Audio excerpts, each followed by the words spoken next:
नमस्कार साथियों, मैं हूं अनूप थपलिया। साथियों, उत्तराखंड कैबिनेट से मंत्री प्रेमचंद अग्रवाल के इस्तीफे के बाद उनके समर्थक भड़के हुए हैं, गुस्से में हैं और खुले रूप से धमकी भी दे रहे हैं कि वह चक्का जाम करेंगे, देहरादून को बंद करेंगे।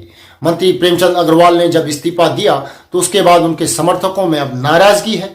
समर्थक कह रहे हैं, आरोप भी लगा रहे हैं कि दबाव बनाकर इस्तीफा लिया गया है और कई गंभीर सवाल भी उठाए जा रहे हैं। जो उन्होंने रिएक्शन किया उसका रिजल्ट हम क्या देंगे ये कल आप सब लोग देखेंगे। देहरादून बंद होगा, सड़कें चक्का जाम करेंगे। ये अगर इन्होंने एक जरा सी बात कोई हम करें कि उन्हीं की बात बड़ी है कि सारे की जगह वो साला है, हम उसको बड़ी मानते हैं। इन्हीं के विधायक ने बड़े बाजार में खड़े होके मां की गाली दी मैदानी आदमियों को, किसी ने कोई ऑब्जेक्शन नहीं उठा, उसके लिए कोई कार्रवाई नहीं हुई। कल बाजार बंद होगा, चक्का जाम होगा, घंटाघर बंद होगा पूरा। तो आपने कहा कि दबाव है, किसका दबाव मानते हैं, क्या वजह है? सरकार का, विपक्ष का। यहाँ सरकार सिर्फ उन लोगों की है जो यहाँ के है नहीं। ये दुर्भाग्य है इस स्टेट का कि जो लोग यहाँ के है नहीं, सरकार उनकी है। उत्तराखंड में शरणार्थियों की सरकार है, यह बात प्रेमचंद अग्रवाल के समर्थक सीधे सीधे कह रहे हैं। जो उत्तराखंड के ही नहीं है, उनकी सरकार है। अब बीजेपी यह बताए कि उत्तराखंड में आखिर सरकार कौन चला रहा है और किसकी सरकार है। पहाड़ी और मैदानी की जो यह जंग छिड़ी है, यह उत्तराखंड के लिए बहुत ही दुर्भाग्य का विषय है। वहीं प्रेमचंद अग्रवाल के समर्थक अब खुलकर सरकार को धमकी भी दे रहे हैं कि सरकार को यह फैसला वापस करना होगा। और प्रेम जी के साथ जो ये खेल खेला गया है, सरकार को इसको वापस लेना चाहिए। नहीं तो इसका जो आगे का जो है वो बहुत अच्छा उत्तराखंड के हित में ये काम नहीं रहेंगे। सरकार को ये फैसला वापस करना चाहिए, करना होगा। और नहीं तो अगर नहीं है इस तरह तो कोई फायदा ही नहीं है ना यहाँ पे रहने का, करने का। भूल गए कि अग्रवाल है, अगर अग्रवाल है तो ये पाप हो गया। अग्रवाल वैश्य होना पाप है। आप वैश्य से पैसा भी लेते हो, वैश्य से सारे काम भी कराते हो, और जब गद्दी देने का टाइम आता है उस समय वैश्य को पाप। कोई भी सीट है, कब हमारा एक मंत्री था वो भी आपसे हजम नहीं हुआ। ये तो बहुत ही दुर्भाग्य की बात है। तो अब तो मुझे लगता है सारे मैदानियों को, समाज को इकट्ठा होना चाहिए।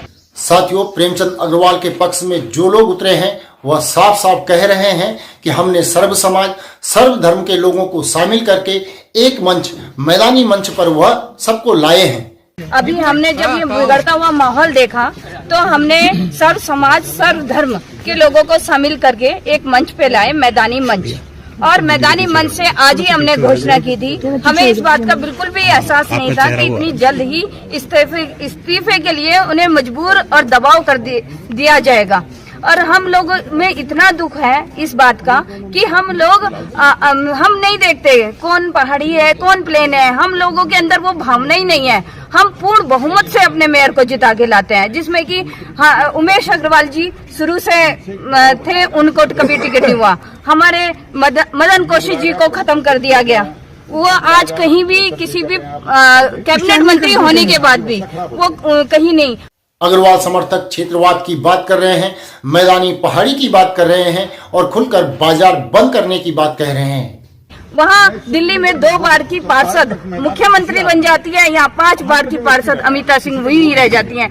आपको कितने नाम गिनाऊं कि किस तरह का क्षेत्रवाद हम लोगों के साथ हो रहा है। हम लोग सह रहे हैं। अभी तक हमारा दूसरा पक्ष बोला ही नहीं, केवल एक पक्ष को हम सोशल मीडिया पे देखते रहे, उसको कमेंट देते रहे, अपनी आवाज दिखाते रहे कि अभी चुप हैं, अभी हम चुप हैं कि हम कुछ नहीं हो रहा है। सब समझ जाएगा, स्थिति समझ जाएगी, लेकिन स्थिति इतनी विकट बिगड़ जाएगी।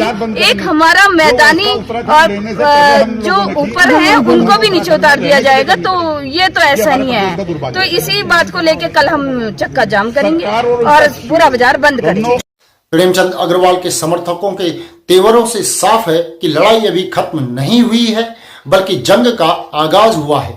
एक मंत्री का इस्तीफा हुआ और उसके बाद अब जिस तरीके से धमकियां दी जा रही हैं, तो यह सरकार के लिए एक बड़ी चुनौती है और उत्तराखंड के लिए भी यह चुनौती है। आखिर किसी मंत्री का इस्तीफा पहली बार तो नहीं हुआ है, पहले भी कई मंत्रियों के इस्तीफे हुए हैं, मुख्यमंत्रियों के भी इस्तीफे हुए हैं। फिर इस तरीके से अगर चैलेंज किया जाएगा, धमकियां दी जाएंगी, तो फिर राज्य किस तरीके से आगे बढ़ेगा? उत्तराखंड में लोकतांत्रिक प्रक्रिया कैसे आगे बढ़ेगी? सिस्टम पर बहुत सारे सवाल हैं। साथियों, इस पर अपनी राय कमेंट करके हमें जरूर बताएं। हमारे चैनल को अवश्य सब्सक्राइब कर लें, वीडियो को लाइक और शेयर करें। आपसे एक निवेदन कि नीचे दिए गए नंबर या फिर QR कोड के माध्यम से हमारा सहयोग करके हमारा सपोर्ट भी जरूर करें। अभी के लिए इतना ही। अगली रिपोर्ट में आपसे जल्दी ही मुलाकात होगी। तब तक के लिए नमस्कार।